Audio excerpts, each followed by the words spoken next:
السلام علیکم دوستو، آج ہم دیکھیں گے عید میلاد النبی پر 10 لائن۔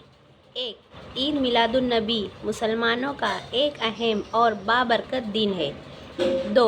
یہ دن 12 ربیع الاول کو منایا جاتا ہے۔ 3.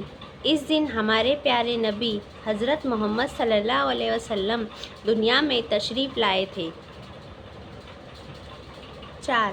مسلمان دنیا بھر میں خوشی اور عقیدت کے ساتھ یہ دن مناتے ہیں۔ 5. مساجد کو خوبصورت روشنیوں اور جھنڈیوں سے سجایا جاتا ہے۔ 6. درود و سلام پڑھا جاتا ہے اور محفل میلاد منعقد ہوتی ہے۔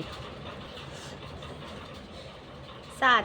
لوگ نبی صلی اللہ علیہ وسلم کی سیرت اور تعلیمات پر گفتگو کرتے ہیں۔ 8. اس دن غریبوں اور مستحقوں میں خیرات بانٹی جاتی ہے۔ 9. بچے اور بڑے سب خوشی کا اظہار کرتے ہیں۔ 10. عید میلاد النبی ہمیں نبی کریم صلی اللہ علیہ وسلم کی سیرت پر عمل کرنے کا پیغام دیتی ہے۔ شکریہ دوستو، ویڈیو اچھی لگے تو لائک، شیئر اور سبسکرائب کیجیے۔